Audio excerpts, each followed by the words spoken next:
do a whole video on how this Conrad endgame shocked me, not because of the endgame, but because it really reads as a visual and narrative regression of both Belly and Conrad, and I still will do that. But something that I keep getting smacked in the face with is how many boundaries this man ignored and violated to get to this endgame and how romanticized it is. Because take Jeremiah and all your misused therapy terms and Taylor Swift songs out of it. Look at what actually happened here. He's not even getting into how stuck in the past Conrad was presented to be from the beginning of the season. The mildest example is him initiating weird intimacy with an engaged woman. I know what your argument's going to be, that she loved him and she wanted it and that makes it okay, and I need you to understand that that makes it worse. But first, what does Conrad do here when he tries to tell Belly, I got something to tell you about your man, and he doesn't get the reaction that he wants? Belly is not having it, and she literally says, just leave me alone, Conrad, and if you keep following me, I will scream. And what does this man do? He literally continues to follow her. Gets in her face talking about, I still love you, don't be with him, be with me. Stop following me isn't enough, or that's romantic because she loved him all along. The next morning, he plays the game with her again, tries to take it back,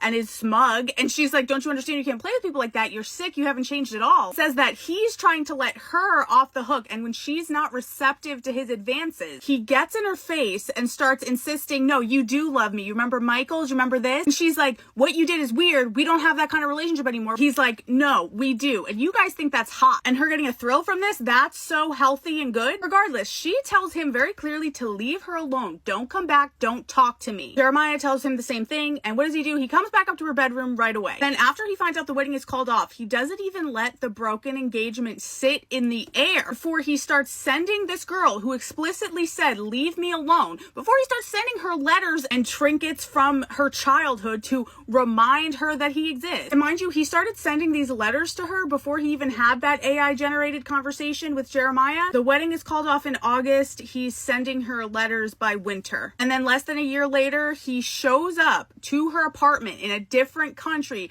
unannounced. And no, sending someone your address because they've been sending you letters repeatedly despite you not answering them is not an invitation to show up to their house. And their happily ever after starts less than a year, like 10 months after the end of her 4-year relationship and broken engagement with his brother. And you think that that's a good, healthy, stable, and romantic foundation to build their happily ever after on, and that Jeremiah is totally okay with that. I'm not the delusional one. You are, if you believe that. And if your argument is about to be, well, Belly wanted it deep down, she always loved him. If what we're supposed to take away from this is that he knows better than she does, and that if a woman tells you to leave her alone or she doesn't want something, she's an unreliable narrator and the man should just keep pushing. I don't know why anybody was confused that we were